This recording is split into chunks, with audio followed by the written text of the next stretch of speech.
100万雄兵难以靠近。为什么？就是因为他们都是大宗师。这些人是王法于不顾，视规矩不愤的。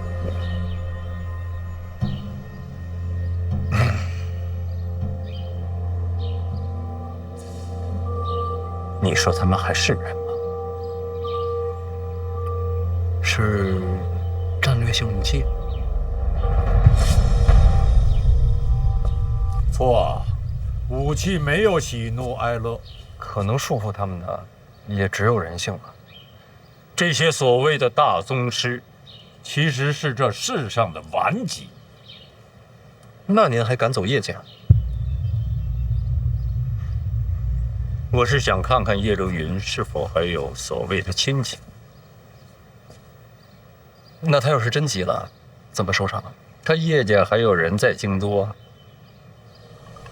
叶灵儿，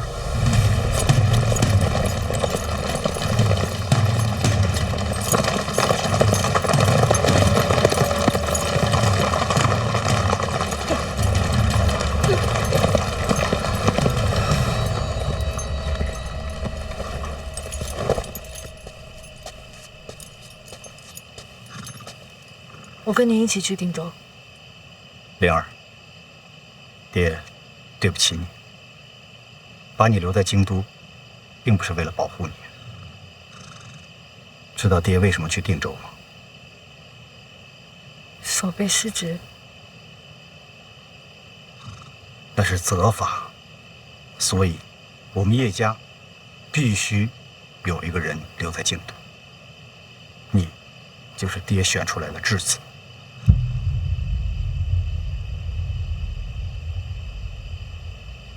只要你在，上面就安心。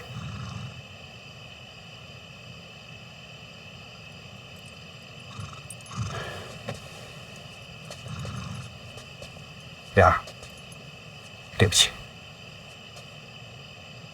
爹，只能选一个了。从今以后，再不要搞行侠仗义那一套了。记住，在京都，没爹的孩子，最好什么都别做。我明白。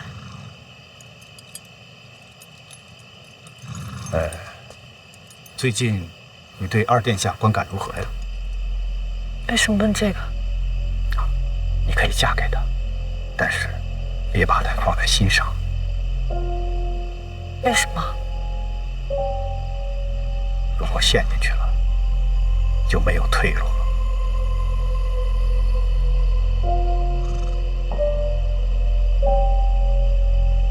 我懂了，我就是叶家的退路。我宁愿你不懂这些，但是没有办法，这世上总是事与愿违。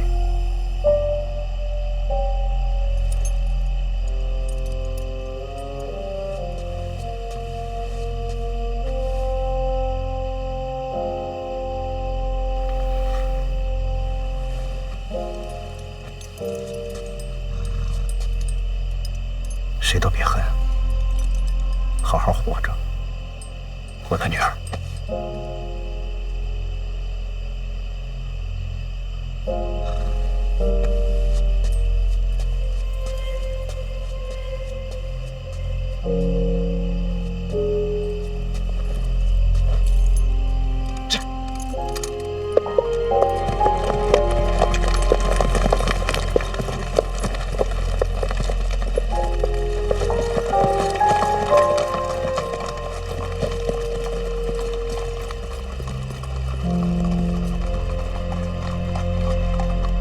只要是有人在，就留有余地，不是吗？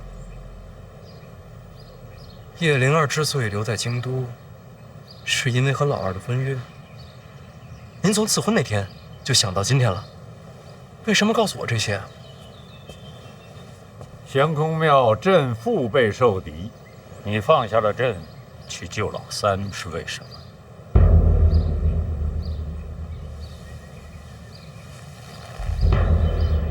为什么？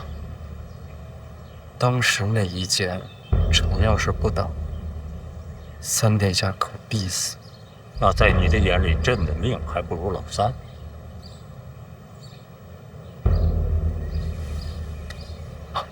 前有剑，后有刀，臣只能挡一个。当时看来，那一剑威胁更大，救三殿下，只不过是顺势而为。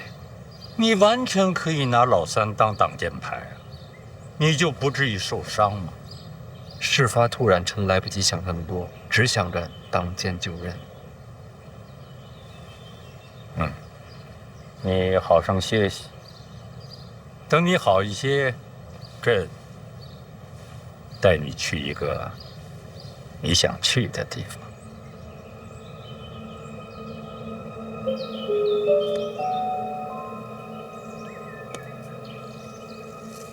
在信阳，我就在想，怎么突然要给你赐婚？原来是把你当做皇族和叶家的天头了。按作用来讲，这应该算是和亲吧。要不姑姑给你添点嫁妆？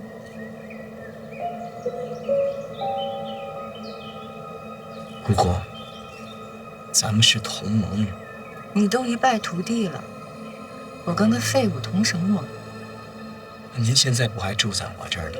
你杀了我，出口恶气。哟，咱们可不能争锋。想想你自己，婚约便是盟约，叶家被贬，你也会被拖下水。他们一天不回京都，你中皇位的前景就一片暗淡。不过还有一条路可以走。还有路吗？有啊，杀了叶灵儿，斩断与叶家一切的关系，和他们一刀两断。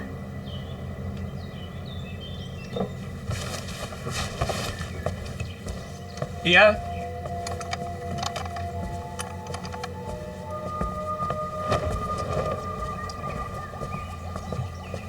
去趟叶家，转告叶灵儿，婚约既成，休戚与共，终有一日我会让他叶家重返京都。姑姑啊，我觉得雪中送炭好过锦上添花，况且此刻叶家需要依靠。你杀了叶灵儿，岂不更干净？不然叶家出事儿，你也跟着完蛋。叶流云还在，叶家不会垮。好吧，无聊。劳烦问一句了，姑姑，方才您是真的想帮我吗？我就是想看血流成河。那让姑姑失望了。我现在就启程回信阳，这么突然？无戏可看，待着干嘛？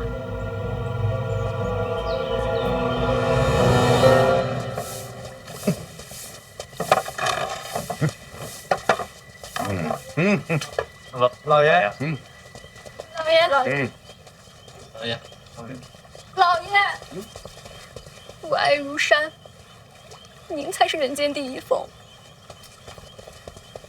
老爷起了。起了。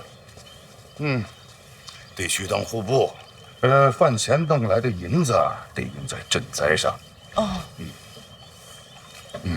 都散了吧。老爷不进宫去看范闲，也不让我去，看来对的。那肯定对。人在后宫就得多考虑一些。确实不合适。想明白就好。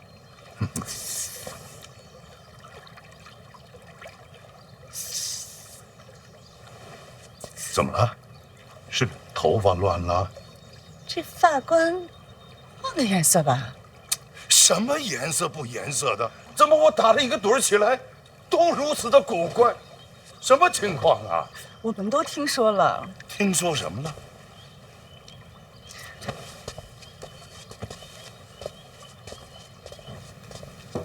哎呀，想了。哎呀，老爷。范闲的亲娘是不是叶青梅？你怎么知道？那就是真的了。此事事关重大，切莫传扬。可这传闻街头巷尾都传遍了。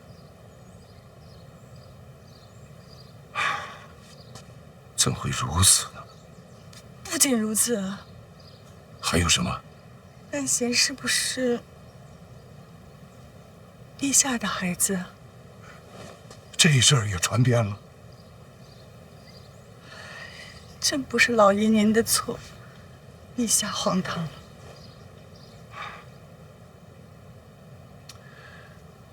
府内交代下去，以后再听到这类传闻，全当谣言处理。那当然，实在不行，我做人证，大不了说范闲是我伤的。你这都什么乱七八糟的呀？老爷，发冠还是换个颜色吧。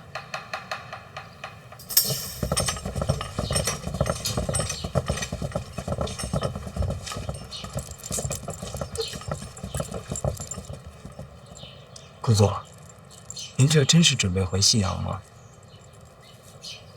那我还能去哪儿？我看这都要搬空了啊。舍不得啊？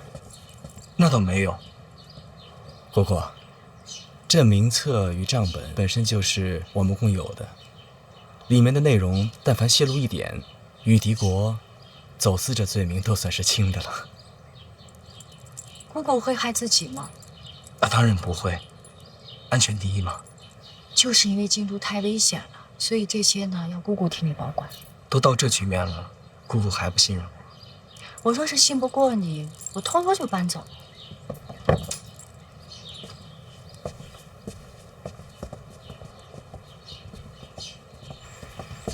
哎，等一下，这两本我要留着。殿下，我有要事禀报。姑姑慢走，姑姑常来，我还有事儿，不送了。等一下。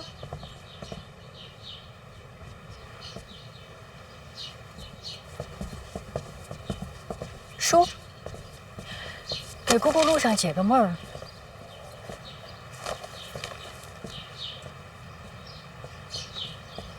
说，殿下不太对，城内传闻四起。什么传闻？街头巷尾都在议论，说范闲生母就是当年的叶青梅。叶青梅，范建和叶青梅，难怪内府会传给范闲。不是范建，范闲是陛下的儿子。这种街头传闻你也敢信？这消息传遍街头，监察院没解释没阻拦，若是假的，早该抓人了。殿下，没反应就是真的。难怪我早说过我们像。都给我停下！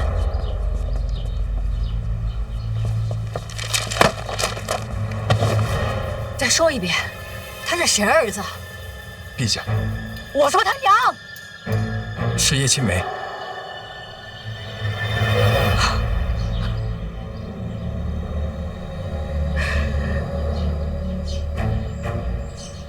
你跟我进来。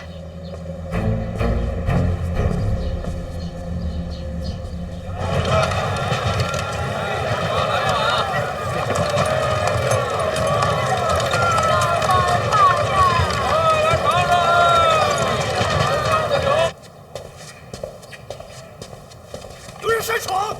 站住！站住！站住！站住！站住！站住！站住！站住！站住！站住！站住！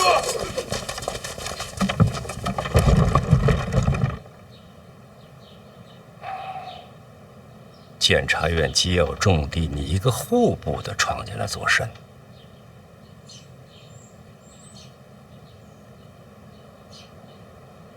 说了吧。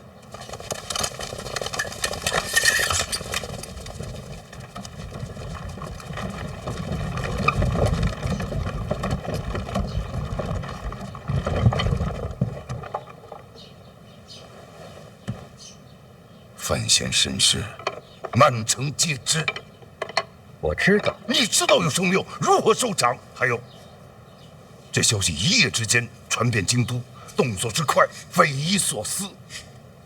得查，除了监察院，还有谁能做到这？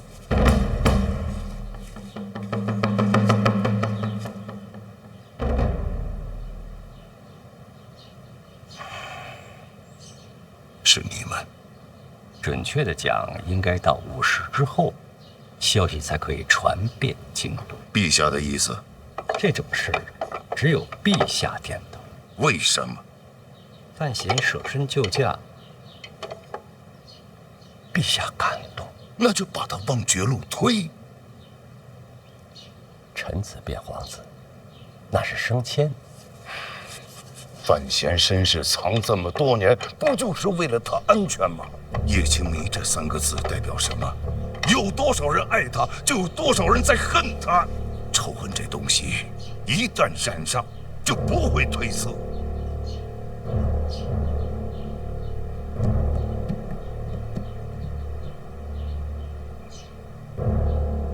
我知道。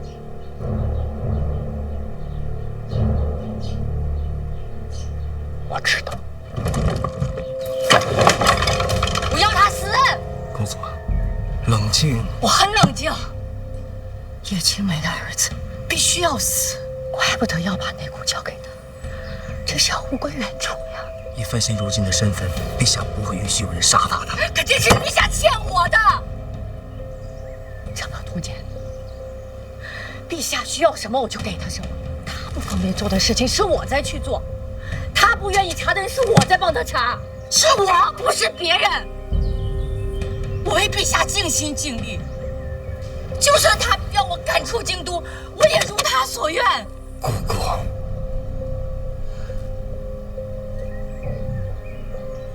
这还没有完。就算我人不在京都，我依旧是陛下手中的利刃。他想飞翔，我就要袁宏道配合他。飞翔不是姑姑的意思。我为什么要飞翔？我和那个姓林的早就两清，是他想飞翔，要不然我也不会让袁宏道在姓林的身边那么多年。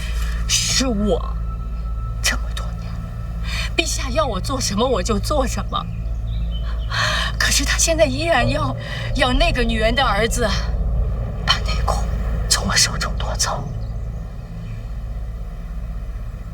没有这次，我不管陛下怎么想，就是要范闲死。范闲在宫里，你想怎么杀他？是我的广信宫吗？是啊。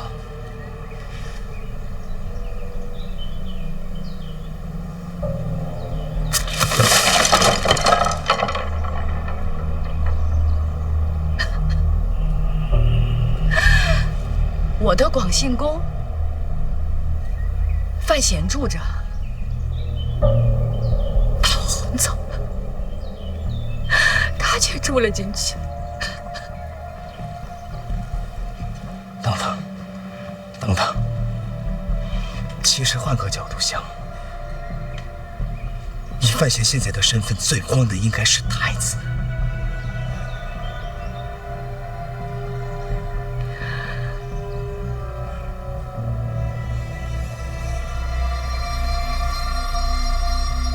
我要他死。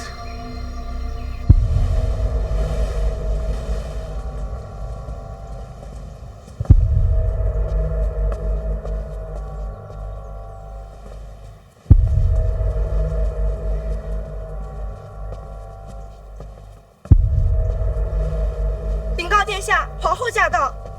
你们这帮蠢货，为何不早禀报？是我不让他们声张，怎么不欢迎我来看你吗？母后，儿臣恭迎母后。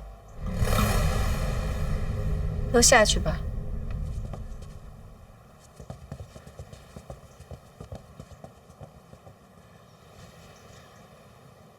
哎，别关门，母后怕黑。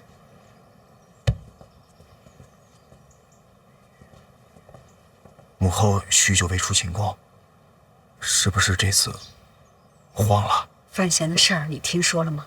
我正要去找您呢。范闲掌控内库，又入主监察院，他现在的权势地位更胜李承泽。如若传闻是真，你怎能安心？先不说是真是假，即便是真也没什么呀。我跟二哥争，是因为二哥在抢他不该抢的东西。若范闲也是皇子，他姓范，即便全天下的人都知道他是我兄弟，他只要姓范，他就没有权利跟我争。私生血脉不入宗室，母后，就他的血脉，最多只能算内库和监察院的大权，不能落入旁人之手。那我更应该跟他一路了呀。他恨二哥，我也恨，这不天生盟友吗？如果我想范闲死呢？就是因为他的父皇血脉，因为他是叶青梅的儿子。这叶青梅不早都死了吗？这宫中嫔妃颇多，也不差这一两个吧？母后，叶青梅因我而死。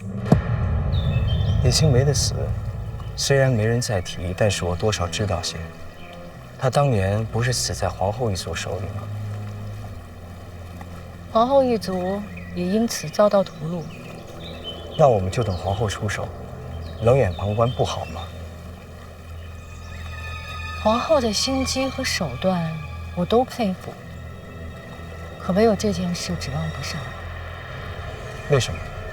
因为她有自己在乎的人。你没有。我有。叶青梅。我要叶青梅的儿子从这个世界上消失。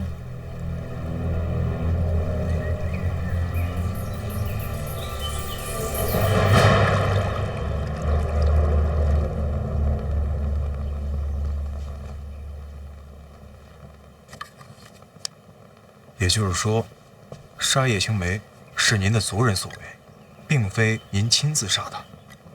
没错。那当年的族人都被他们残杀殆尽了，一夜之间，全族尽灭。那这事儿就算是过去了呀。过去了。那一夜，黑旗满城搜捕，甚至杀进皇宫，闯入寝殿。我想拦着，但是没用。他们在我面前撞翻灯火，让宫女遮住我的双眼，只有至亲临死的哀嚎在我耳边回响。灯火炬灭，如云遮月，哪怕天那么黑，哪怕我的双眼被遮，但我还是看得见，全都是血，到处都是血。你觉得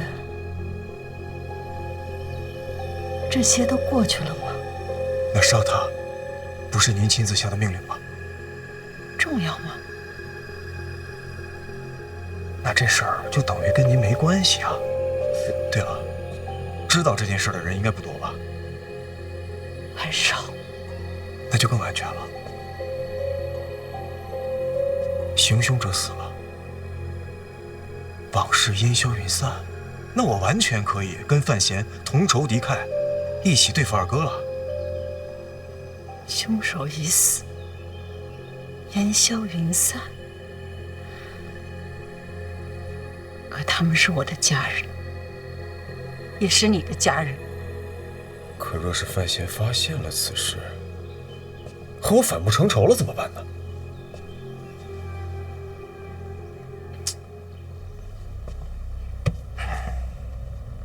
这怎么办呀？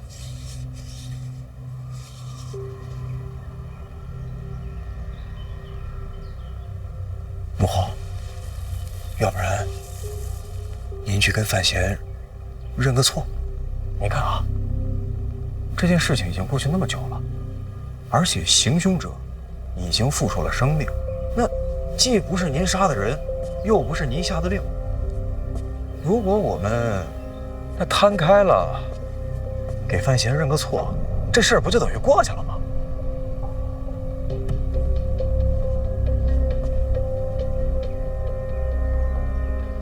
你说什么？你让我给他认错？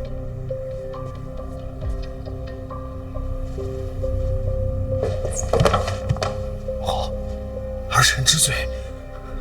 死了那么多家人，儿臣也是悲痛万分的。那二哥虎视眈眈的，正盯着儿臣。太子之位摇摇欲坠，我找范闲，让他助我一臂之力。我也是走投无路了，母后。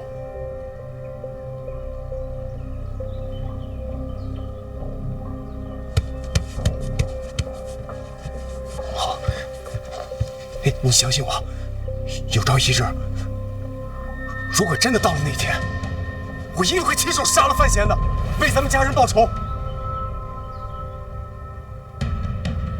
不是您从小教育我，说成大事者必须忍字当先吗？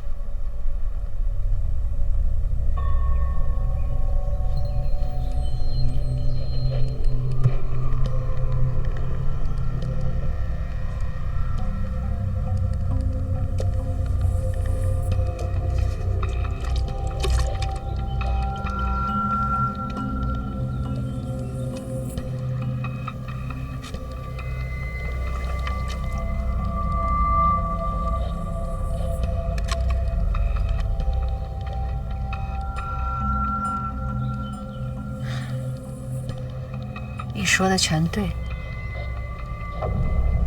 我很欣慰。原来你才是最像他的那一个。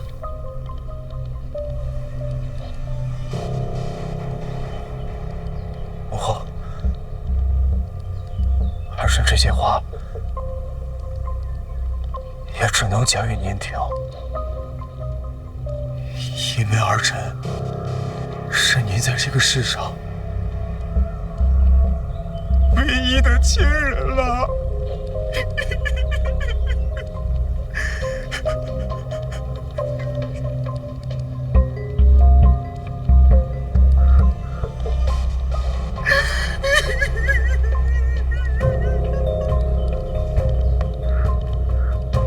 好，你想要的都如你愿。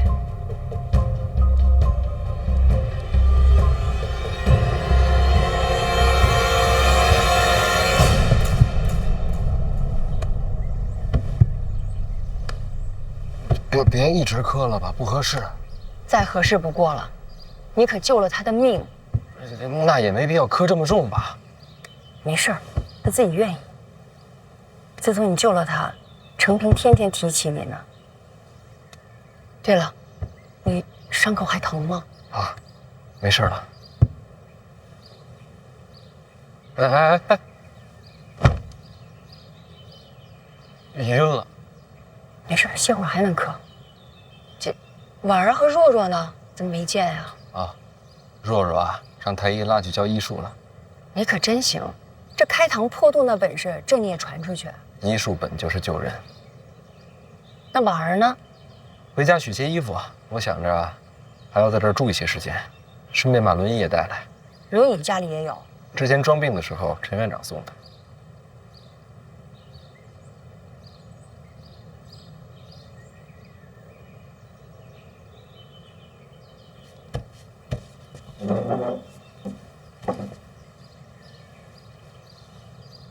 传闻是真的？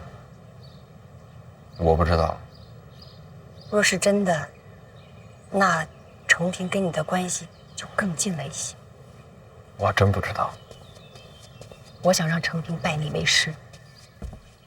要不等他醒了，问问他自个儿的意思。该喝药了。哎，没事，这事我能做主。啊。要不还是现在喝了吧。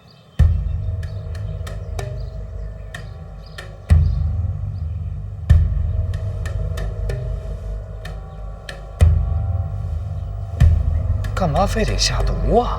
放开我！放开！小关大人，放开我！这宫里怎么还能下毒呢？这……小关大人！哎！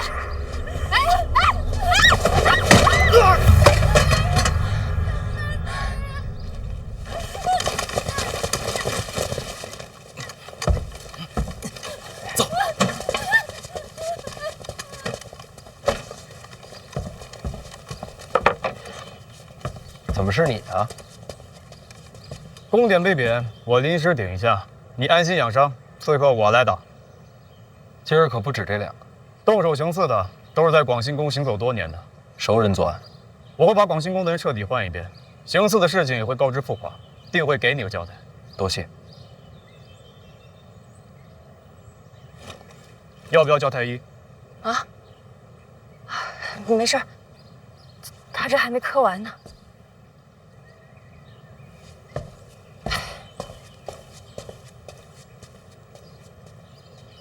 我这边的情况您也看见了，三殿下跟我走的先，会更危险。你看啊，现在这朝堂上上下下，唯一能保护他的就只有你了。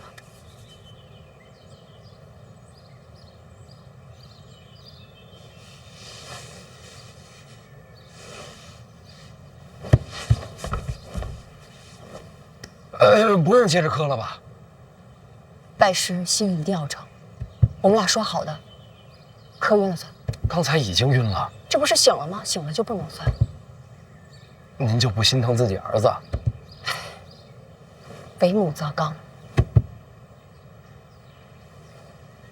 再使点劲儿，我没听见响。陛下口谕，京都的人太多了，鱼龙混杂，是该筛一筛了。麻烦一问，怎么个筛法？请二殿下仔仔细细查一查府内上下是否有不该在京的人，若有，便立刻遣送离京。那还用筛吗？直接点我的名儿不就得了？公公放心，我一定认真筛查。口谕一传，老奴告辞了。公公好走，赶快让他走吧。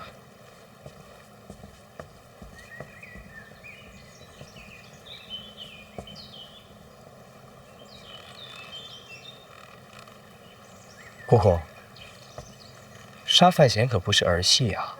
不是我杀的。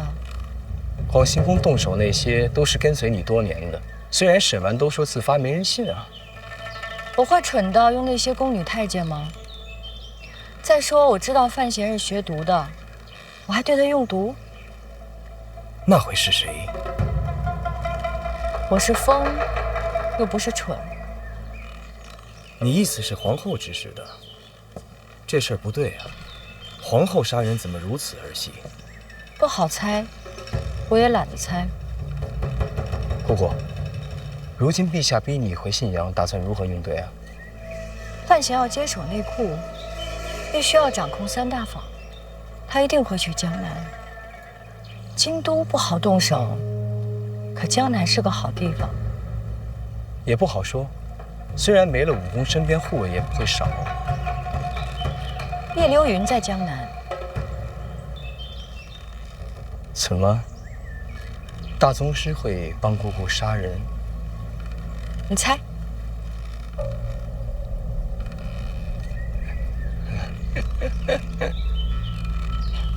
姑姑，你我联盟这么久，到底对我藏了多少秘密啊？姑姑这是打算亲自去江南等范闲？姑姑今日便乖乖地回信阳。范闲若在江南发生任何事，都跟姑姑没有关系。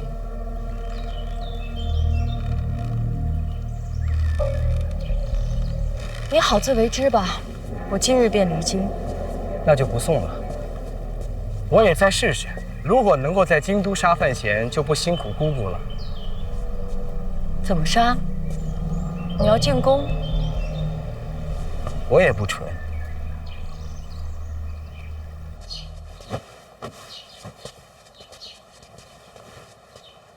姨娘不用再装了，这些就够了。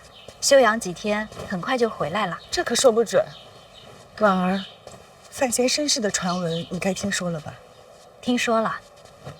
你说他会不会就此留在宫里不回来了？他一定会回来。你意思是，他身世传闻是假的？真假我不知道，但其实也没那么重要。傻孩子，这怎么能不重要呢？大婚时，我们是在范府拜的父母高堂，他姓范这件事不会变。你怎么知道？他跟你说过？不用说，我了解范闲，他一定会这么选。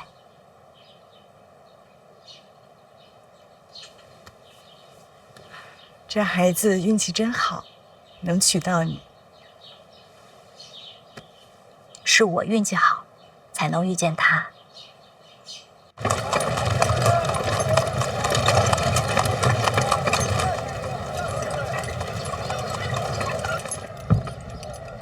吁！怎么突然停住？这二表哥是范闲他们杀的你二哥林国。你二哥死之前，范闲便知道牛兰街刺杀的真相，他骗了所有人。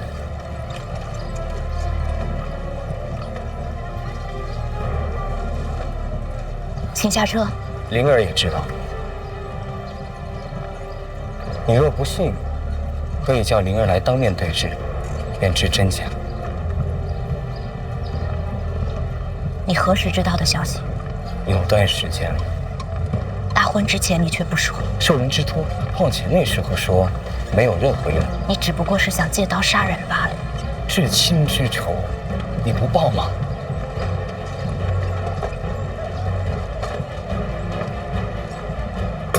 婉儿，你忘了吗？你姓林。停车！吁！这。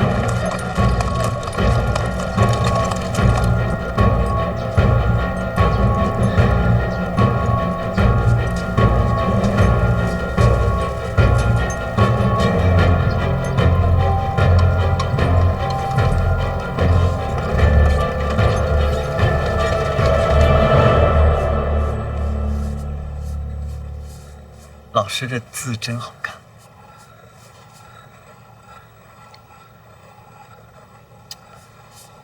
倒也不用硬夸。哦，谨遵老师教诲。不用这么多礼数。一日为师，终身为父，怎能不敬？背篓都乱。话说回来，我也不知道有什么可教你的。你为人处事也有自己的习惯。我娘说了，从今以后，老师说什么我就做什么，绝无二话。那辛苦你，这封信帮我送到监察院。我去？不让我去？我听说监察院一天到晚血流成河，是真的吗？怕就还回。不，我听老师的。到了监察院啊，跟他们说。这封信寄往北齐，给北齐哪一位？海棠朵朵。老师，我懂了。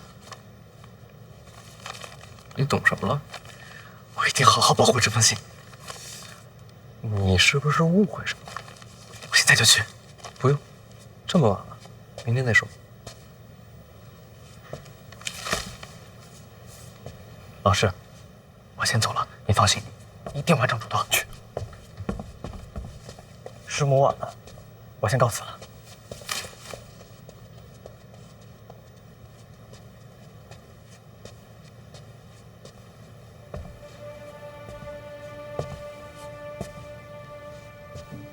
完成什么嘱托？托监察院寄信给海棠朵朵。写了什么？苦荷大师有个功法叫天一道心法，据说可以重塑根骨。想想法子，总得试试啊。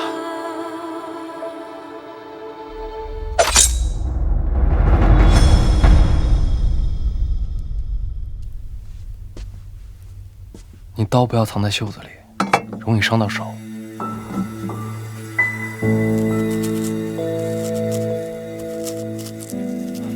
其实，你跟朵朵姑娘写信，不用告诉我。但是你问我了，我就得说呀。是吗？我答应过你的，绝不骗你。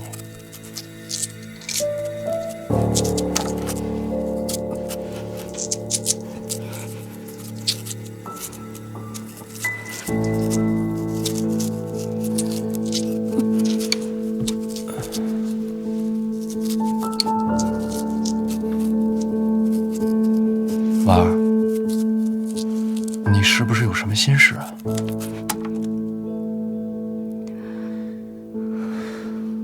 我2个遇害前，你是不是早就知道是他策划的牛兰街刺杀？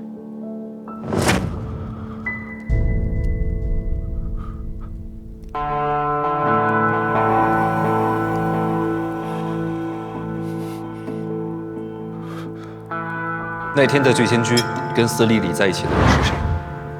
那人是林府的2公子林果。是。那杀他的是不是你？不是我。你知道凶手是谁？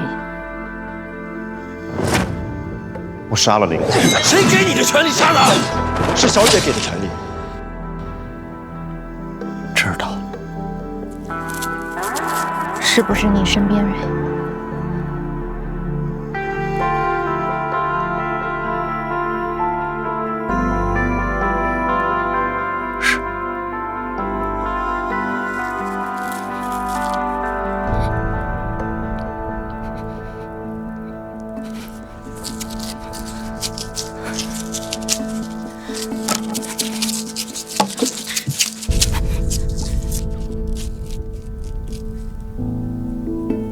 是我哥要杀你，你还手理所应当。从道理讲，你没有错。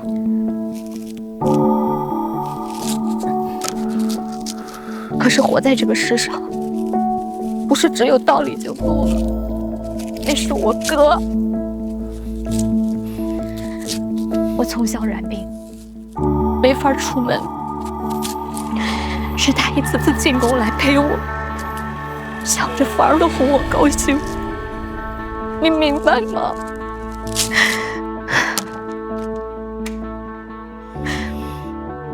从道理上我不该恨你，可是我做不到。我明白，人总是有情感的。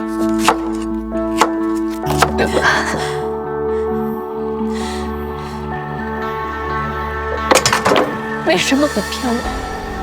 为什么不骗我一辈子？只要你说，只要你骗我的话，我就会相信。我只信你说的，再多的证据摆在我的面前，我都不会相信。我假装看不见。你为什么不骗我一辈子啊？对不起。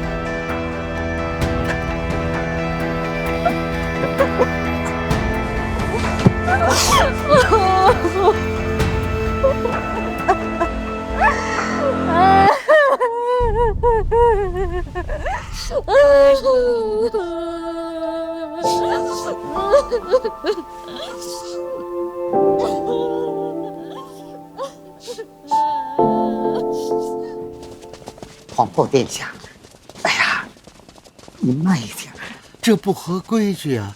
您让我也是，真是皇后殿下，让我通报一下再去好吗？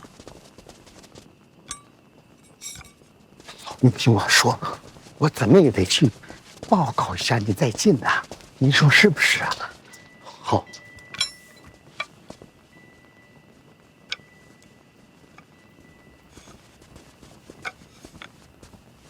臣妾拜见陛下。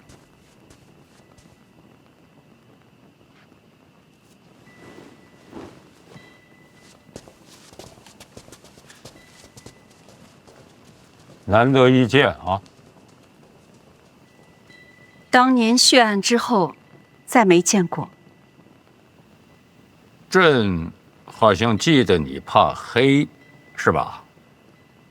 陛下，臣妾怕黑，是因为亲人的哀嚎总在耳边回响，放不下。不过臣妾如今觉得都该放下了。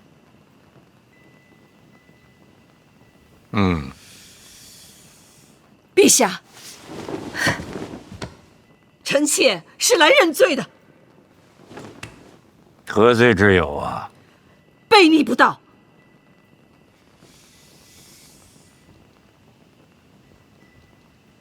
当年陛下虽说屠尽臣妾一族，可这么多年，依旧留着臣妾这皇后的位子，这是何等的顾念旧情！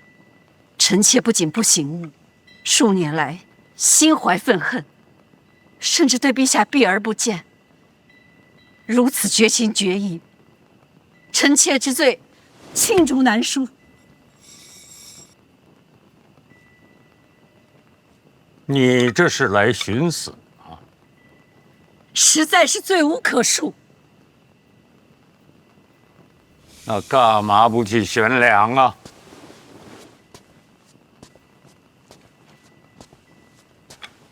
陛下，万万不可！臣妾如今还是皇后，若悬梁自尽，未来史书上难免生出险笔。但凡有损陛下生命，臣妾就算万死，也难辞其咎。还请陛下先夺去臣妾皇后之位，再下旨论罪。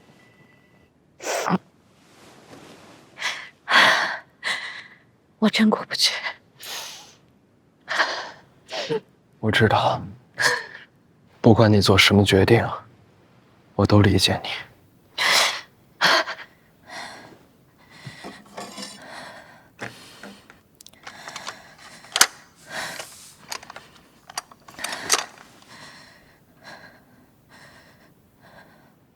但是我不能对你动手，我欠你的。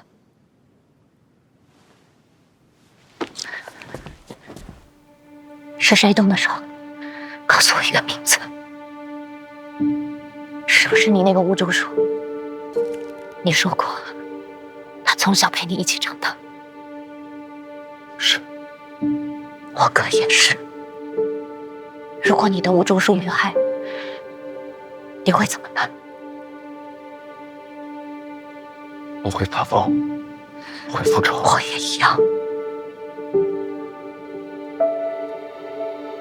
最后一个问题，他动手时，是不是你发出的命令？差不多。差不多。当时我祝叔没在我身边，我是想要自己动手的。我人都已经出了京都了，我只是晚了一步。不在身边，那就是他自行出手。不是他，是我起了杀心。不一样。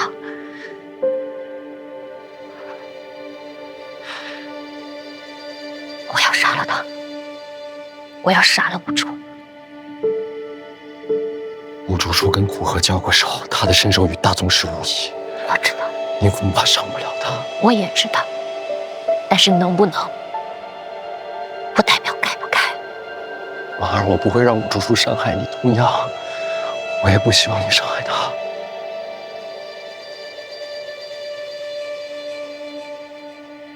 我很失望。我知道，是对我自己。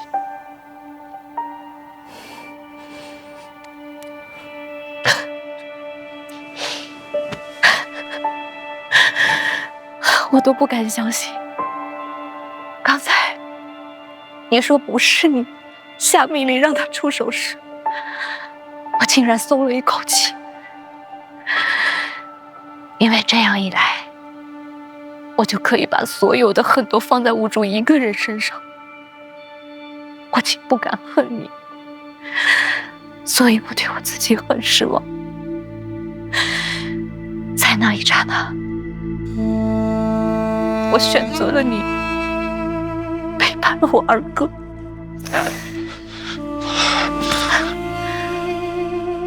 我要杀无楚，是我跟他的事儿，与你无关。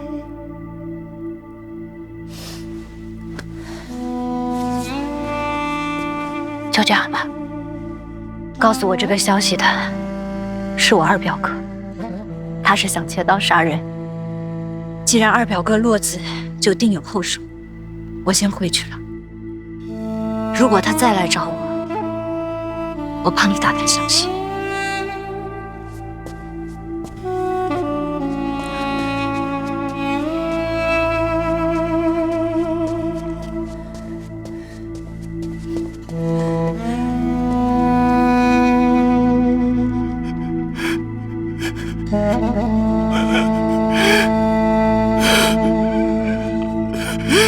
接着说。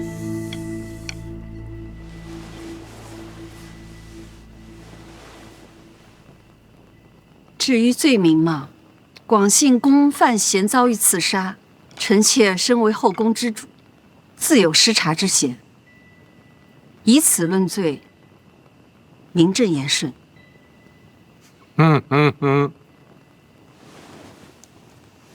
你想的还挺周到。臣妾欠陛下的，早就该还了。还有什么？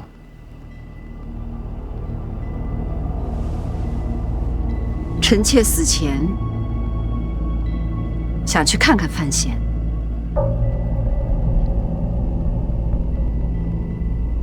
当年恩怨虽说已是往事，可这孩子出生便没了母亲，所以，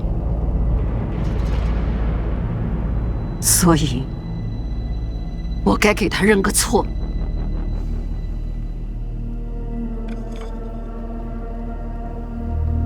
你给他认错？人之将死嘛，死前了却恩怨，也好走得安心些。还有什么话要说？广信宫刺杀，李云瑞难脱其咎。既然皇后撤了，她这长公主也该治罪。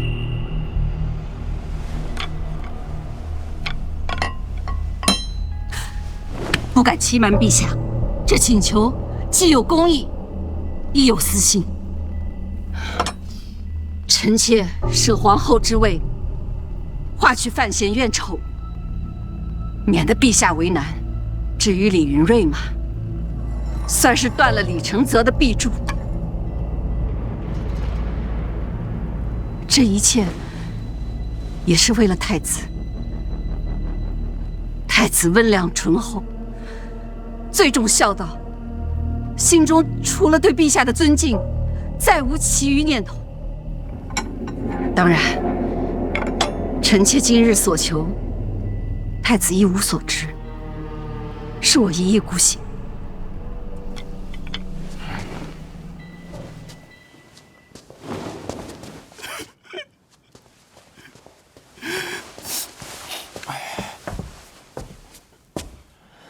哥，我全都听见了。嫂子伤不到五竹树的。我知道，他也知道，所以他这么做，与其说是复仇，不如说是惩罚自己。你干嘛？今天有刺杀，我得保护你啊！嫂子削水果的时候，我比她都紧张。那是你嫂子。这把刀就是以防万一。其实我想用这个。这有什么用啊？上次帮你治疗的时候，我找冷师兄要了一点哥罗芳。我身上了？我试过，一扎就晕，管用。你拿谁试的？李太医啊。胡闹！你扎人家李太医干什么？自愿的。李太医为什么自愿让你扎呀？他说他要学你的手术，说这个哥罗芳将来必有大用，他自己要摸索伎俩。说说，你好好学学人家李太医，学医是为了救人。我也是为了救人啊，哥，我是为了救你。我有侍卫保护。刚才嫂子在的时候，侍卫都没进来。侍卫放的是刺客，真正伤害你的人未必是刺客。你们两个别这样，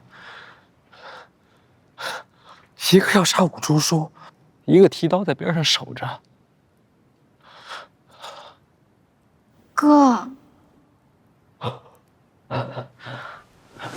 你干嘛？哥，你太激动了，伤口会裂开的。我没事。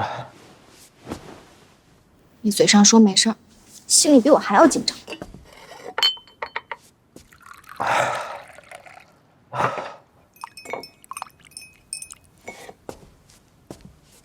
来，喝了它。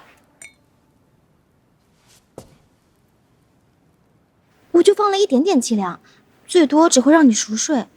哥，你现在就需要安静休息。别老想着保护我。知道了。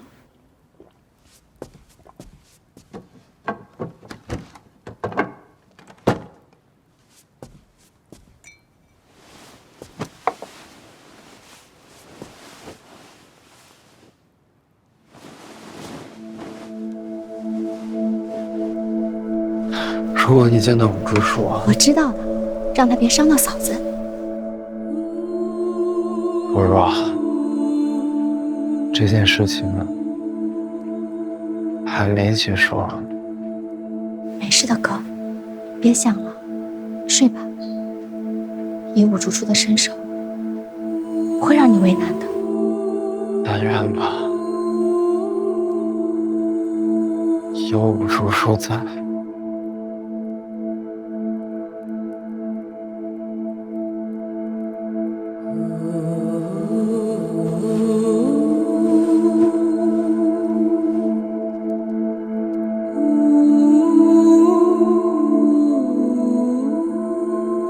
武竹叔不在的时候，我就是你最后一道防线。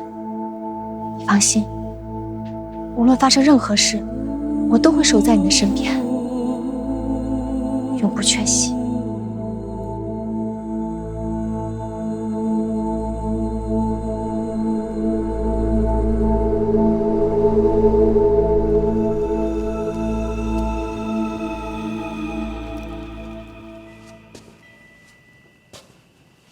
你的皇后身份朕不会更改。范闲，你没有必要去见他。臣妾只是想赎罪。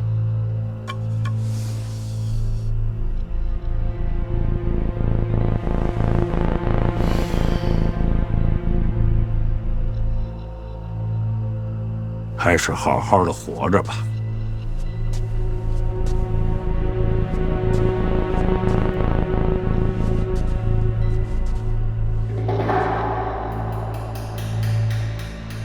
那广信公刺杀呢？广信公跟李云瑞没什么关系。这皇宫之内除了李云瑞，还能是谁？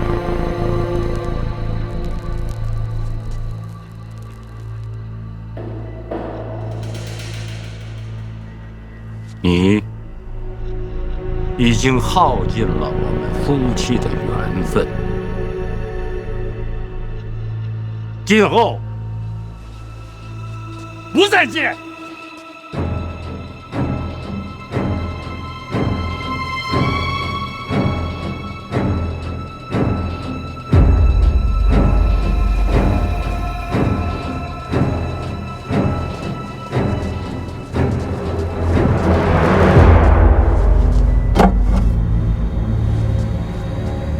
陛下，臣妾听说，拥有一切的人，终究一无所有。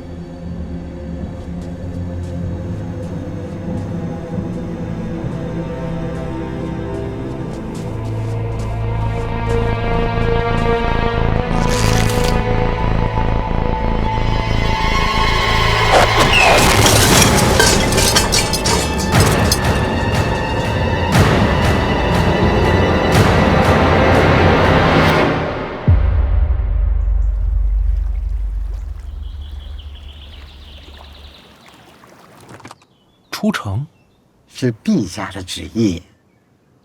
那总得有个去处吧？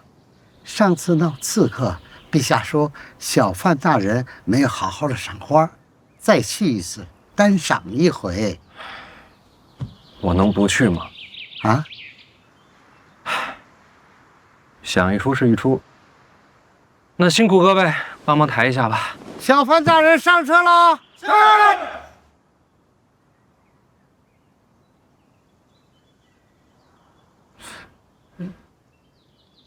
马上就来。谁马上就来？小范大人马上就来。那我是谁？啊？哎，慢点，哎，轻放，好，慢慢放，哎，慢慢放。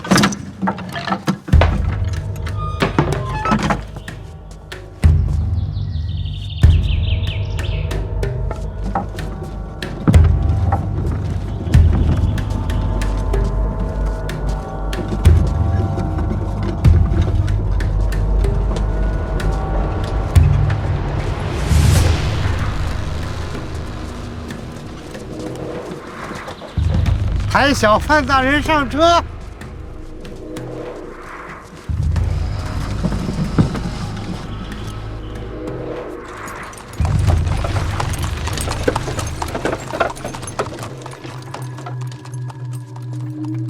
大人，请。请我去哪儿？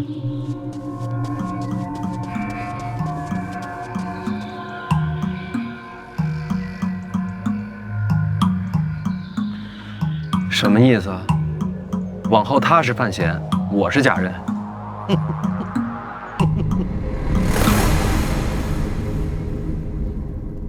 这个加上这个是温柔的，这个和这个是强烈的，这三样加起来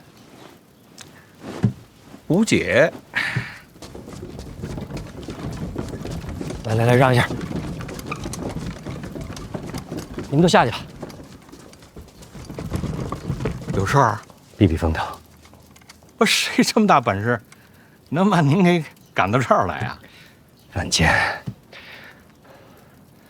这年龄大了，脾气暴躁，拖算了。哎，不是，他找你做什么呀？没什么大事，范闲出城了。范闲出？你不是说范闲受伤了吗？之前范闲疗伤。小太监行刺，不过人没什么事。不，行刺这种消息也能传出宫来啊。要不范建怎么着急呢？这种消息，如果陛下讲完，不会藏不住啊。啊，这是做局啊。范闲是饵，这个饵能钓出谁来呢？范闲受伤，武大人就没出现过。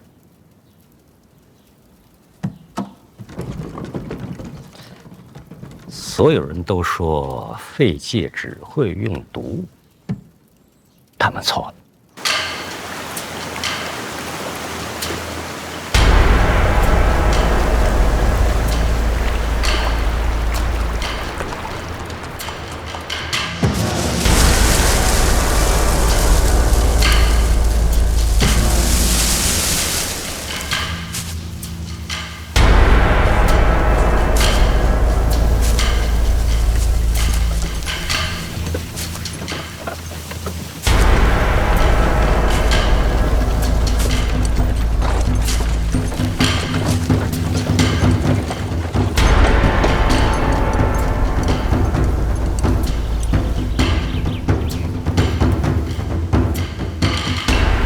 宫内养伤，层层保护，再安全不过了。所以武大人没有出现，可有过行刺又孤身出城。武大人必然暗中保护。那么这个局是给武大人准备的。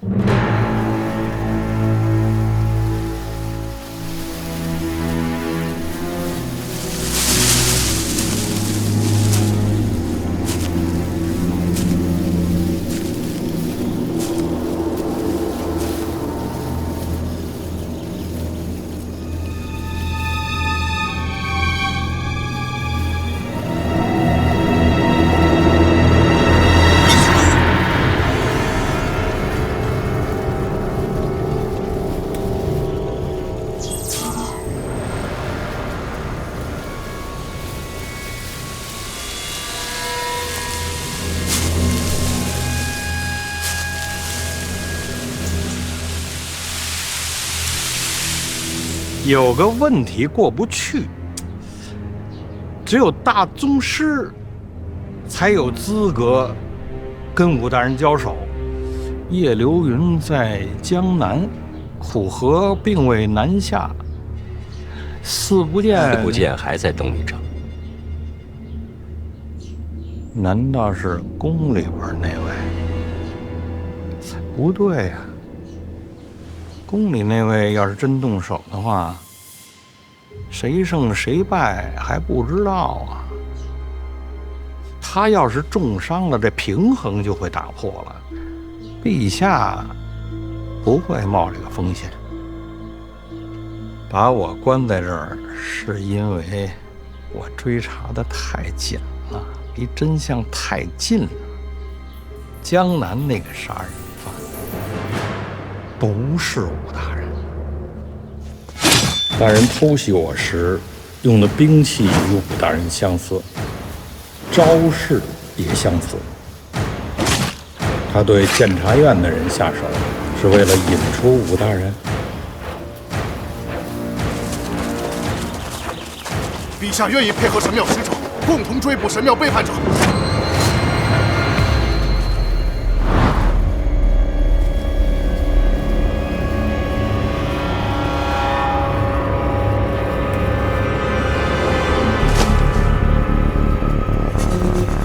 神庙来人，江南行凶是在找武大人，难怪到京都这人就没影了。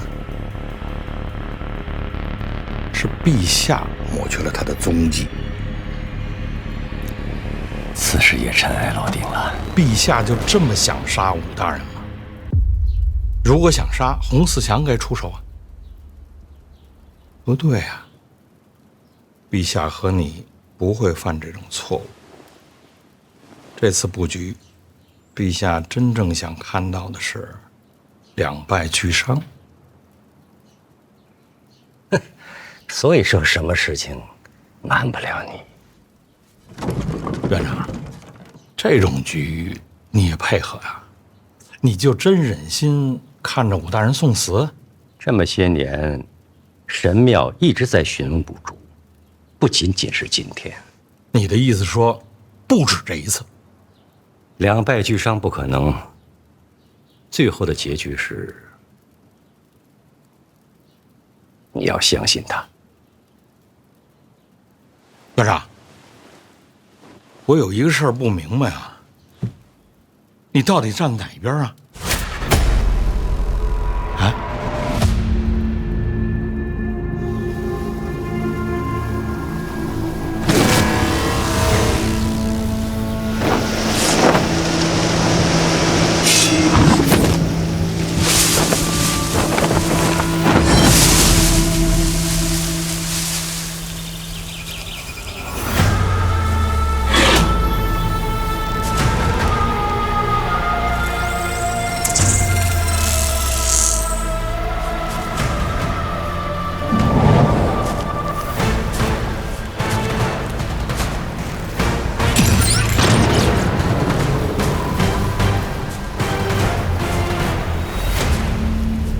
我去南方找你，你没有出现。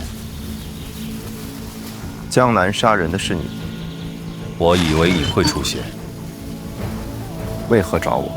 跟我回去。你来自神庙。你是冗余，不该存留于世。跟我回去。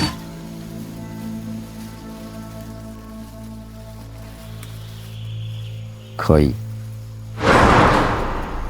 我忘记了太多，或许在神庙能找回遗失的过去。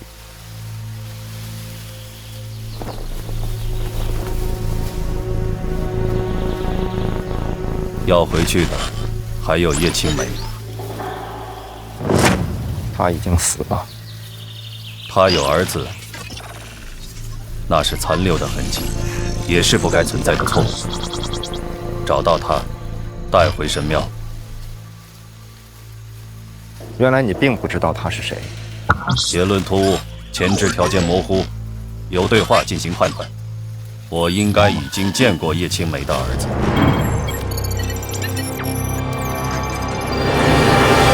交涉结束。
你选择回神庙，冲突并无理由。守护它，是我的使命。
陛下，这是哪儿啊？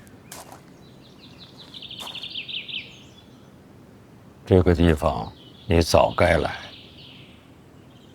这有一个你需要见到的人。什么人？随我来。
你还是那么的年轻，可我却老了。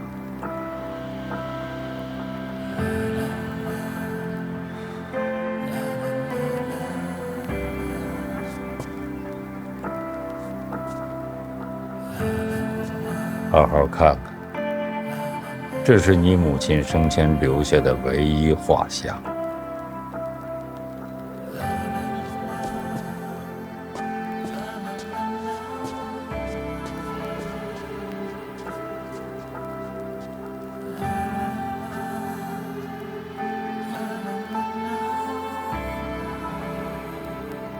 那个时候，它就像一颗耀眼的流星，又像是熊熊燃烧的火焰，让秦国人看到了不一样的光。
陛下，五竹的功力远在神庙使者之上，就算属下利剑破甲，再用新功，还是被他逃脱。五竹伤重，不知所踪。依臣所见，能击败五竹的，只有大宗师。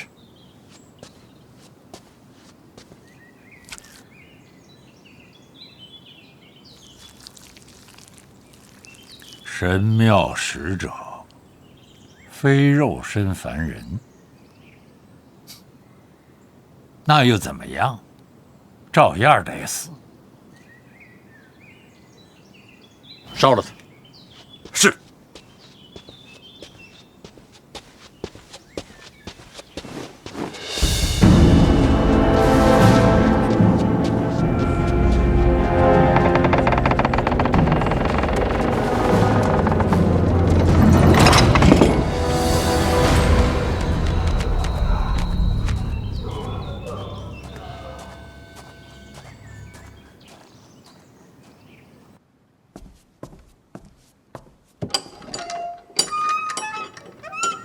来，看那片菊花，就是你娘当年亲手种下的。神空庙那些花都是从这儿搬的。嗯，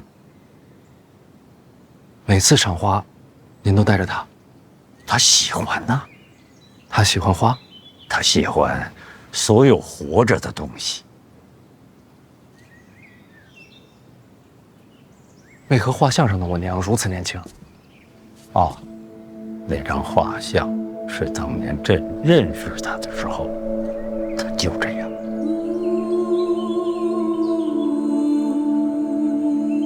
您很想她，所以呀，所以我把内裤交给你，就是因为你是她的亲生骨肉，在这个世上，只能是你。我像她吗？没她漂亮，但是内心很相似。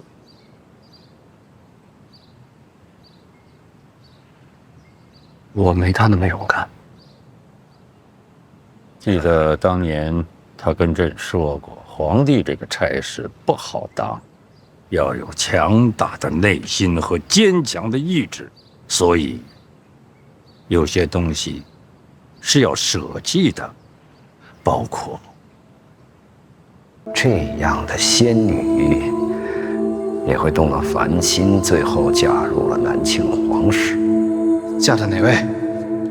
当时的王爷，也就是如今的南庆皇帝。嫁的是庆帝。陛下，我要跪吗？你想跪吗？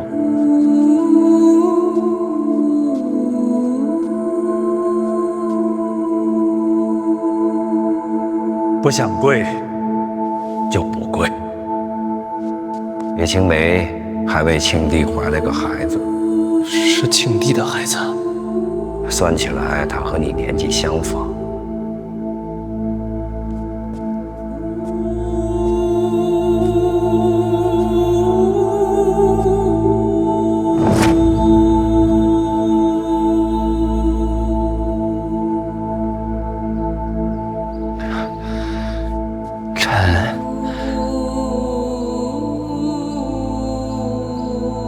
儿臣，我还不知道自己是哪天生的。正月18。正月18，既来之，则安之。感谢陛下，我终于有省事了。好好养伤，等伤养好了，下趟江南，去看看你娘给这个世上留下的东西。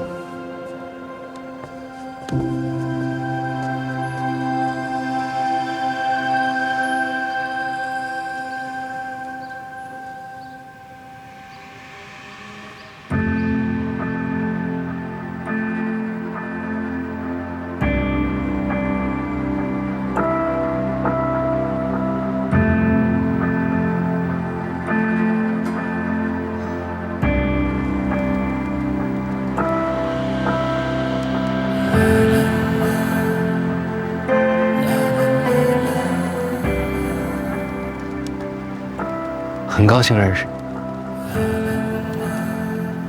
有遗憾，我来晚了。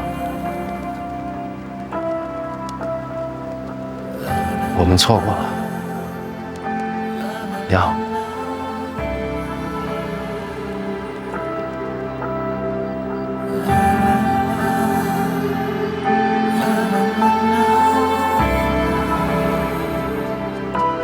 哥，我看过了，外面没人。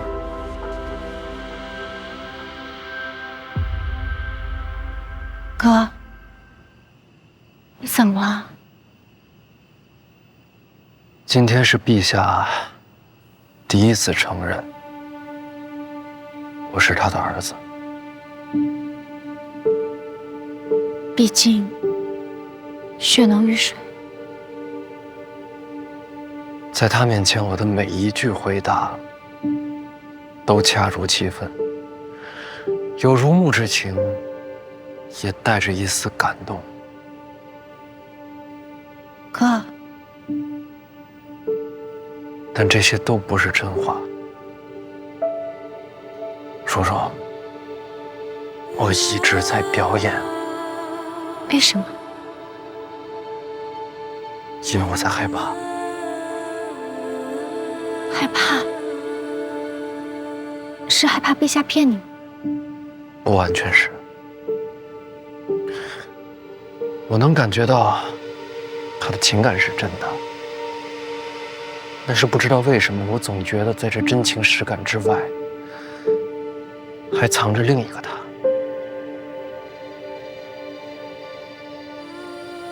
为什么会这么想？如果真是父子情深的话，这些话他第一次见我就可以说，但他一直冷眼旁观，看我京都遇险，看我远上北齐，看春闱，看大婚，一直看到今天。或许是悬空妙救驾，陛下感动了，所以有没有真情，还得先看我的表现，是不是他的儿子，先看有没有资格。说说，陛下你见的没我多，但我就问你，咱们爹会这样吗？不会。哥，你这样说，陛下像是在权衡利弊。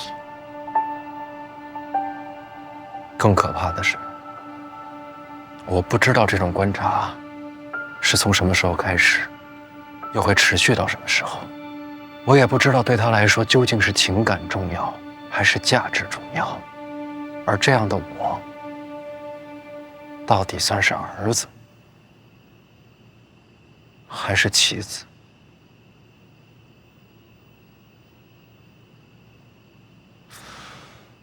当然了，也有可能这些都是错觉，是我想多了。女人的直觉不会错。我是男的，我的直觉告诉我，你的直觉不会错。哥，若陛下真这么可怕，等你伤养好了，咱们回儋州吧。京都太累心了。说说，以后我恐怕不能再动不动就想逃回儋州了。我认真考虑过了，我要下江南，但不是因为陛下的命令，也不是因为别的什么，是因为我发现我这辈子除了想要混吃等死、富贵平安之外，还真是有一些必须由我来做的事情。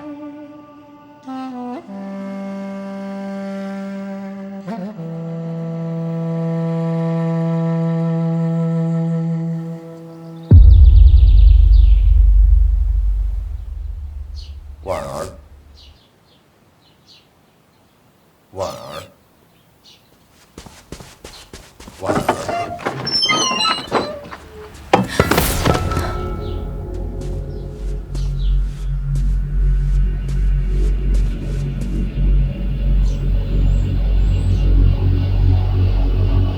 你就是那个吴竹书。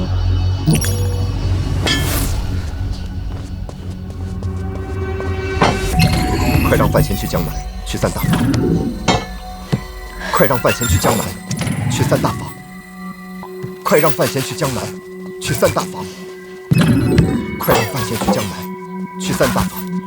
快让范闲去江南，去散大法。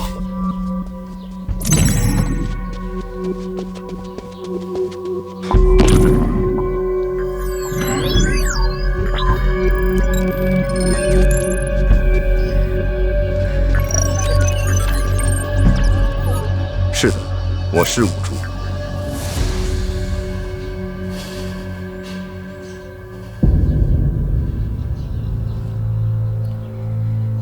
你受伤了？是的，从现有条件推算，我入宫没有生路，所以由你转靠范闲。是谁在针对你？很多，整座京都都不安全。我哥是不是你杀的？是我。我要杀了你。可以，理解。我伤得很重，从现有条件看，你要杀我，现在就是最佳时机。我一定要杀了你。可以，理解。让范闲去江南，让范闲去江南，去散大，去散大，快让范闲去江南，去散大法。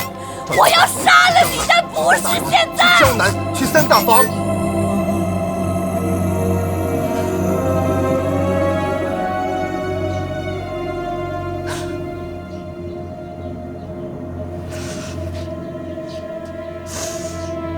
为什么？范闲马上要下江南，奈何他现在内力全失，我娘还有我二表哥，绝对不会放过这个绝佳的机会。你的命暂且搁放，因为他需要你。你确实值得信任。危机之后，你我之间不死不休。成交。当范闲不再需要我的时候，我的命给你。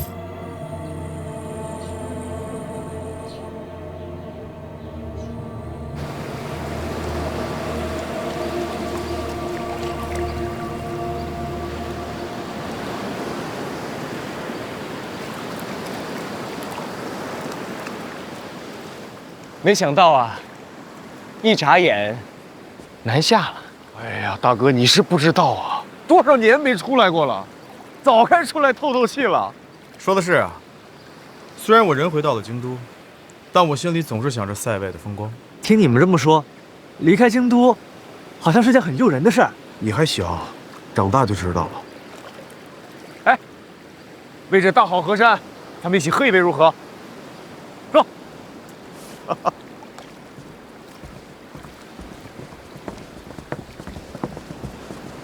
来。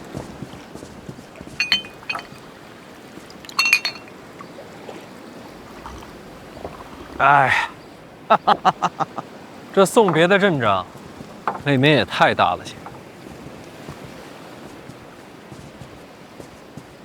以咱们这关系，这都是应该的。殿下仁爱之心，感人之极。范闲啊，殿下礼贤下士，你可不能忘了君臣有别。陈皇姑，多谢太子，也多谢几位殿下。你干什么？老师的礼，我不能收。别捣乱。哎，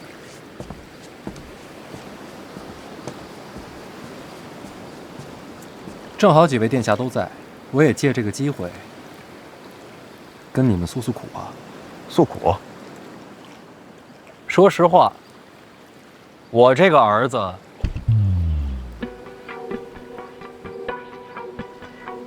做的不怎么样。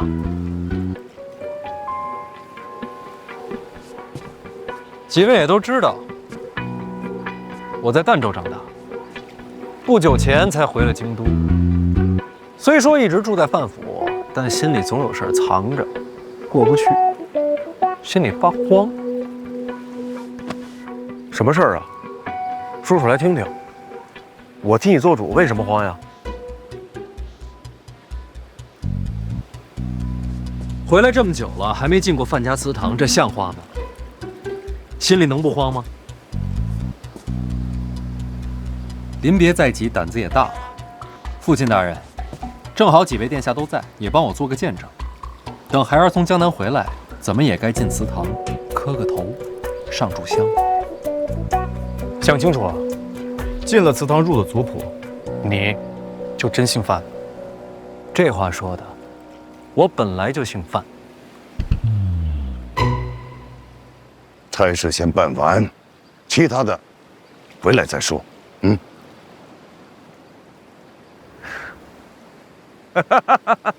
放心，这见证啊，我替你做。多谢太子。真行，以退为进，既断后路，又换前程。二哥，这是什么话呀？真心话，佩服他，敬你。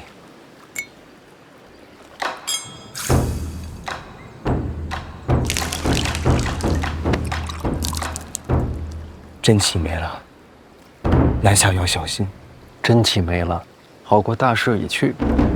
别出意外，我等你回来。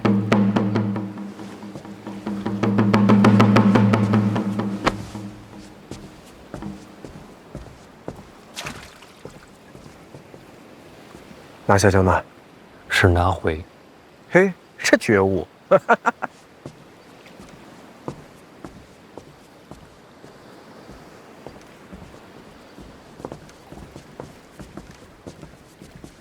护好三弟。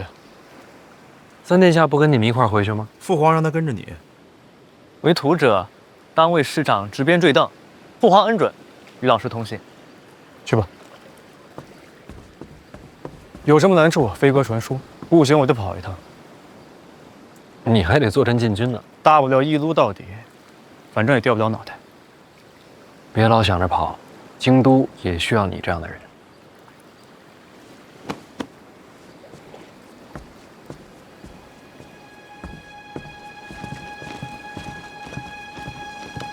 照顾好陛下。是。奴才分内的事儿。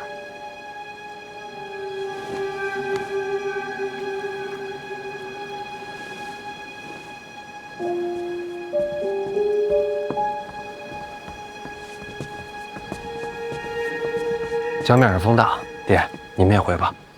交张大名家代掌三大房，人脉深远，是真正的地头蛇。此次南下，成是最好，若是不成，直接回家，大不了什么都不要。范家养得起儿子。哎呀，知道了，爹，我送你下船。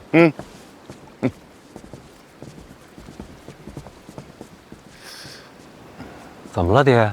还有什么要交代的？我又不是第一趟出远门了。啊，这个……哎呀，行了，我替他说吧。就祠堂的事儿，你是当真还是……老范啊，老范，你这个人真的是……怎么着？我现在就给你行个叩拜大礼呗？别！哎呀，受不起小范大人。哎呀，平时看你那一套看惯了，我现在见到行大礼，我也不习惯了呀。哎，你就按照你喜欢的来吧。啊，我的来。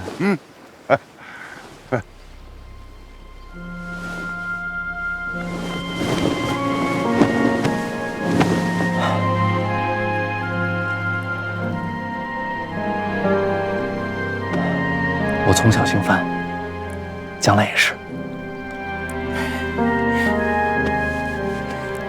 等你回家，照顾好自己。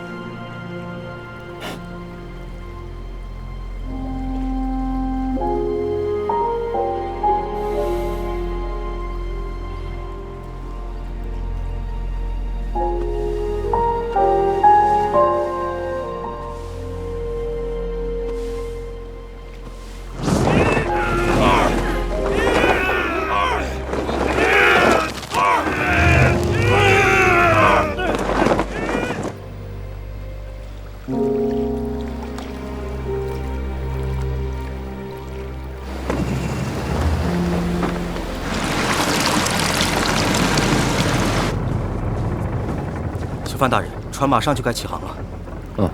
知道。是。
说的话，我都记着。你送我的这片星空，它一直都在。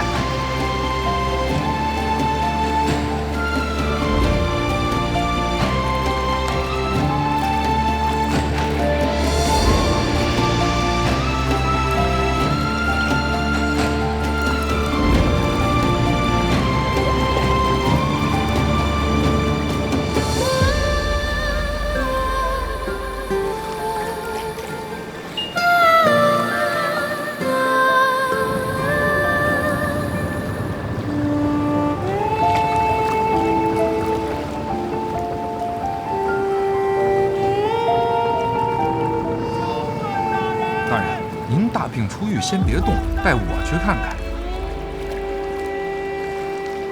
小范大人，小范大人，沙洲水师守备许大人略备薄礼，敬请小范大人笑纳。这是干嘛的？这听着像送礼了呀！沙洲水师守备，你在这支应着，我去问一下大人。敬请小范大人笑纳。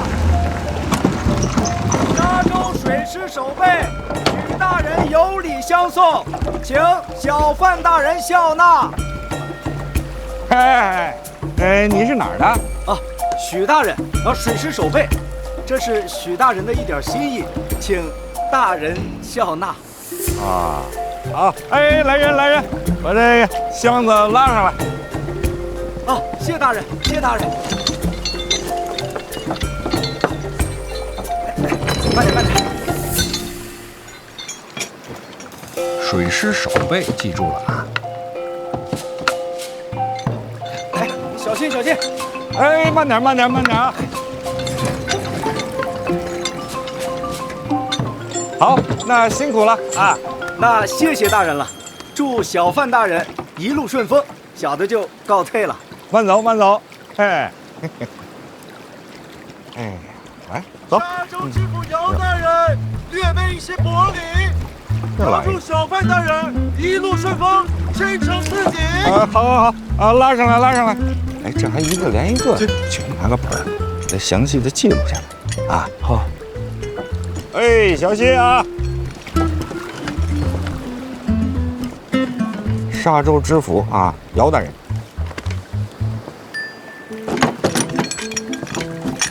小心！好，辛苦啊！那慢走，下官告辞。慢走啊！州局署李大人，说礼，孝敬小范大人。沙洲司事孙大人，孝敬小范大人。这还连成片了，兄弟，给我拿把椅子过来。你是哪儿的呀？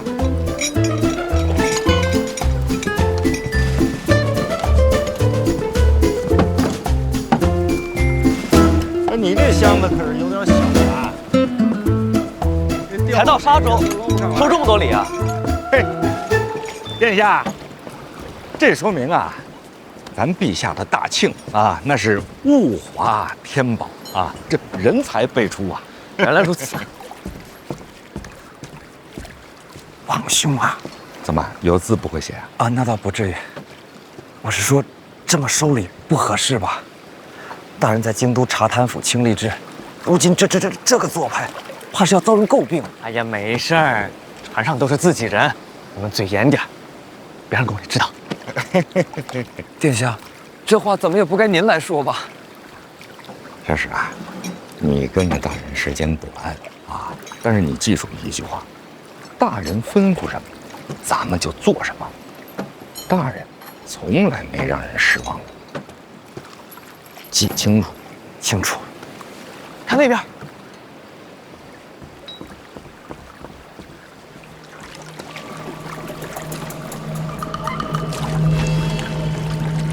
老师，你快来看啊！这也是来送礼的？看这穿着可是不像送礼的，这倒像是拦路鸣冤的吧？有可能，大人也算钦差。拦路告状这种的，戏文里都有。大人，要不要让拦一下？从南下我就在想，要是明家不想让我接手三大房，会怎么应对？您是说，这是明家的手？看看呗。不怕啊！好，马上就到了。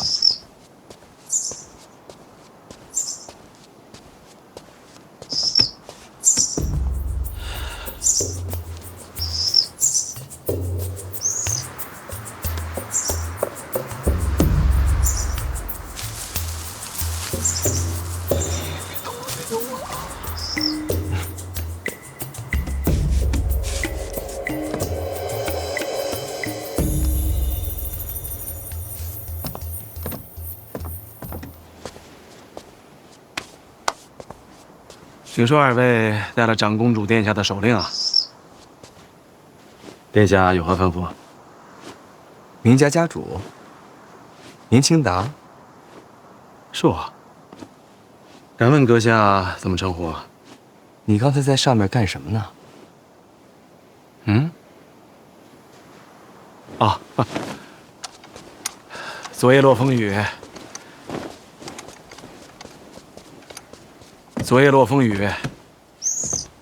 燕子从梁上掉下来，小鸟还不会飞，如果不送上去的话，又是一条性命啊！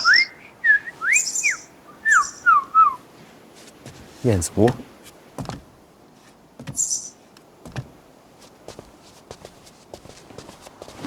请坐。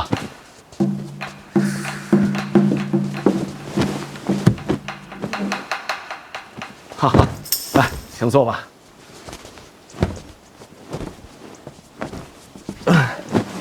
一路快船接快马，屁股都快磨破了，一坐硬了就生疼。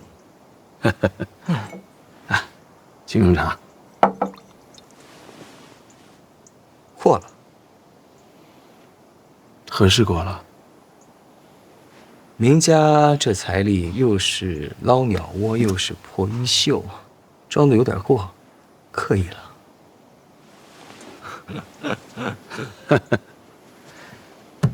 哎，明王啊，一是心肠软，这二来嘛，不在意钱财。有道是啊，家财万贯，不如这粗茶一杯，心中宁静啊。瞧这虚伪劲儿，云淡风轻的，就是比京都强。还未曾问过，阁下如何称呼啊？李承泽。二殿下。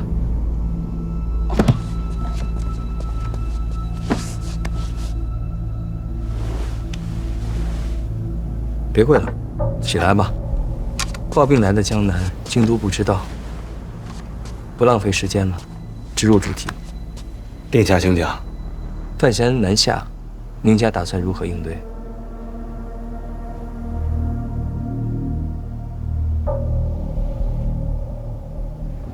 吃葡萄。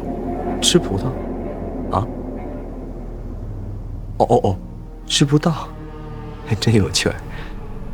你不是明家家主吗？事情太大，得等将母定夺。那就一块儿聊呗。都听了半天了，出来吧。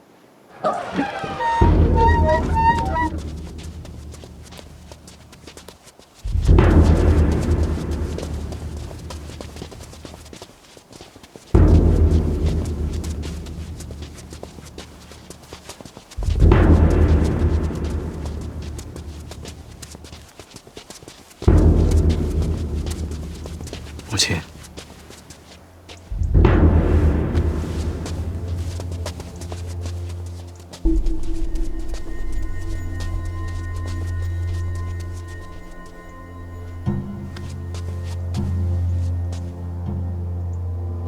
老身一介女流，若非殿下召见，本不该抛头露面。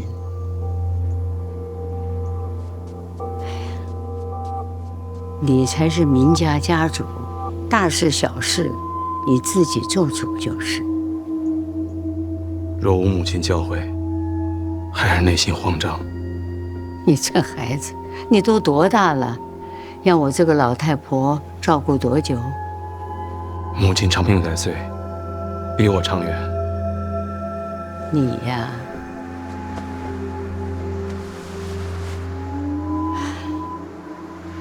给你缝缝。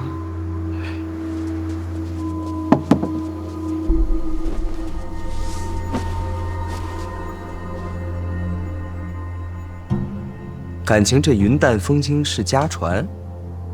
殿下问明家如何应对范闲，其实很简单。明家常年为长公主，也为殿下效力。殿下希望我们怎么做，我们就怎么做。我希望三大房留在明家手中。好，这谈妥了。殿下吩咐，明家照办。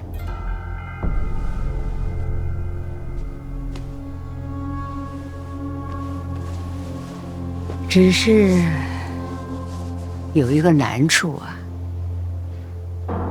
说说看。小范大人坚守内库，是陛下的旨意。明家一个白身，如何抗旨？哎呀，难呐，殿下。我都觉得难。三大房再值钱，也不必为他搭上身家性命，更何况大不了改投到范闲门下，在哪儿当狗不是狗啊，是吧？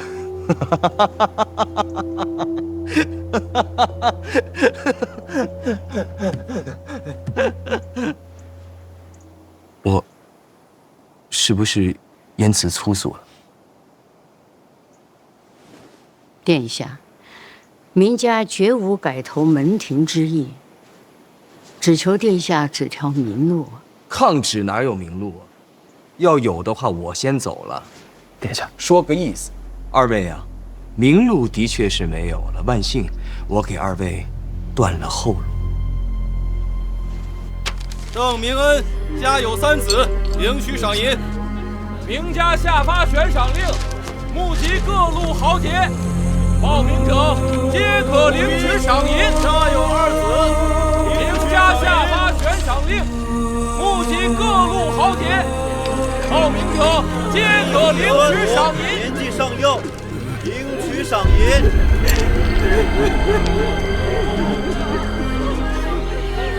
张府今有1女1孙，领取赏银。张祖之今有2女1老5，领取赏银。王夫人家有1女1子，年纪尚幼，领取赏银。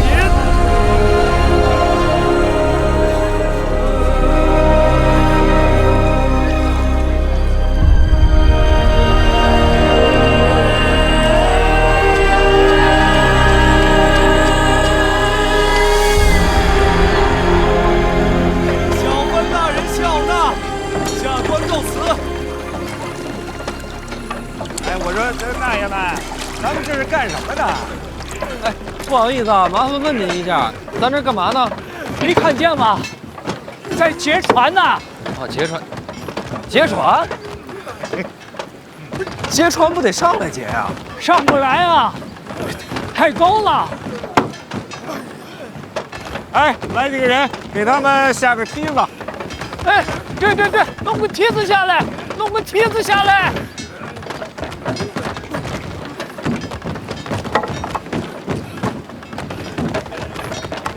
抓稳了，扶着点，扶着点，小心啊！明家悬赏令要杀范闲。我听闻，明家在江南黑白通吃，这悬赏令一下，各路豪杰趋之若鹜，那画面，我真想瞧瞧。明家从来没有发过什么悬赏令，我替你们下的。从此以后，你明家与范闲只能是你死我活。好一个断了后路！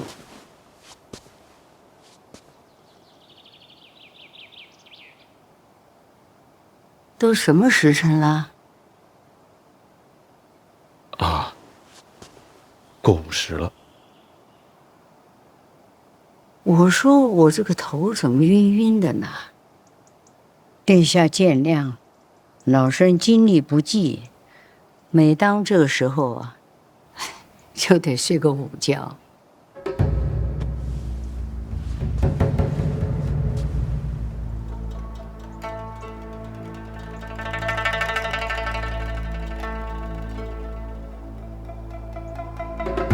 那就休息吧。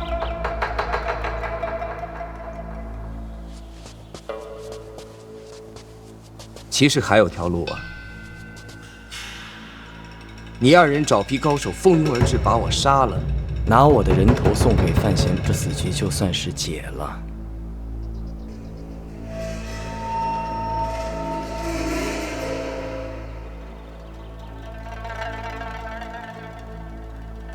开玩笑，别当真。快休息吧。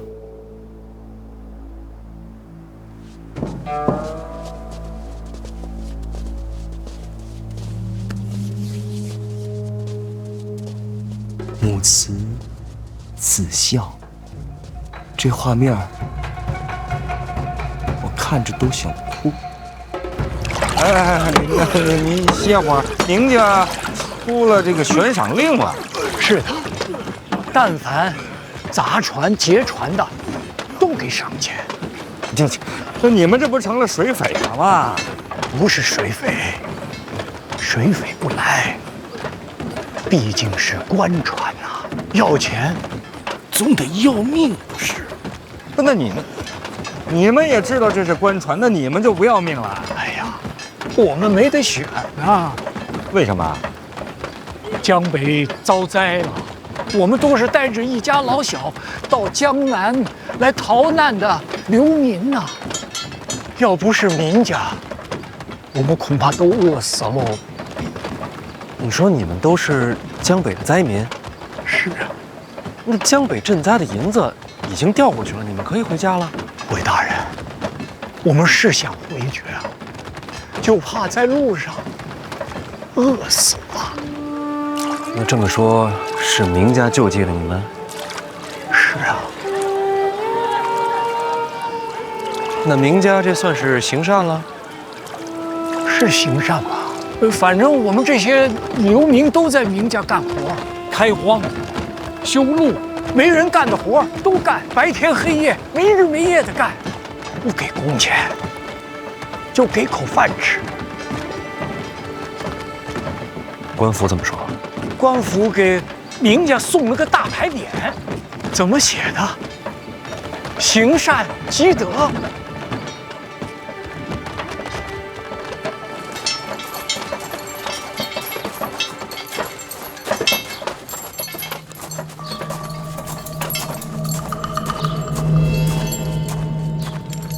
夏大当家，这灾民都上去了，咱们水寨是不是也得冲一波？水寨这会儿冲上，这些灾民就真没活路了。这都砸船了，这会儿必然死定了。哼，再看看范闲应对。大家都别急，人到了江南，就不差这一时半会儿。